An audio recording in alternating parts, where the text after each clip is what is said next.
தமிழகத்தில் அரசு மருத்துவமனைகளின் செயல்பாடு குறித்து மீண்டும் கடும் கேள்விகளை எழுப்பும் சம்பவம் ஒன்று வெளிச்சத்திற்கு வந்துள்ளது. சிகிச்சைக்காக அரசு மருத்துவமனை சென்ற கர்ப்பிணி பெண் மருத்துவர் இல்லாத காரணத்தால் உயிரிழந்ததாக உறவினர்கள் குற்றம் சாட்டும் நிலையில், தாய்மை பாதுகாப்பு மற்றும் அவசர மருத்துவ சேவைகள் குறித்த அரசின் வாக்குறுதிகள் விவாதத்திற்கு உள்ளாகியுள்ளன. அரசு மருத்துவமனையில் சிகிச்சைக்காக அனுமதிக்கப்பட்ட கர்ப்பிணி பெண் உயிரிழந்த சம்பவம் தமிழகத்தில் மீண்டும் அரசு மருத்துவமனைகளின் செயல்பாடுகள் குறித்து கடும் கேள்விகளை எழுப்பியுள்ளது.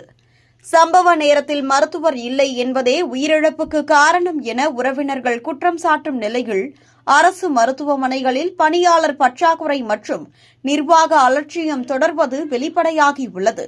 24 மணி நேர சேவை, தாய்மை பாதுகாப்பு திட்டம், உலகத்தர சுகாதாரம் என முதல்வர் மு.க.ஸ்டாலின் தலைமையிலான திமுக அரசு தொடர்ந்து அறிவித்து வரும் நிலையில், அடிப்படை மருத்துவ சேவைகளே தரையில் செயல்படவில்லை என்பதே இந்த மரணம் காட்டும் கடும் உண்மை. கர்ப்பிணி பெண்களுக்கு அவசர சிகிச்சை வழங்க வேண்டிய அரசு மருத்துவமனைகளில் மருத்துவர் இல்லாத நிலை தொடர்ந்தால் அரசு அறிவிப்புகளின் நம்பகத்தன்மை என்ற கேள்வி எழுகிறது. இது தனிப்பட்ட தவறா அல்லது முழு சுகாதார நிர்வாகத்தின் தோல்வியா என்பதை அரசு தெளிவுபடுத்த வேண்டும். உயிரிழந்த பெண்ணின் குடும்பத்துக்கு நீதி கிடைக்குமா, பொறுப்பாளர்கள் மீது நடவடிக்கை எடுக்கப்படுமா என்பதே இப்போது பொதுமக்களின் எதிர்பார்ப்பு.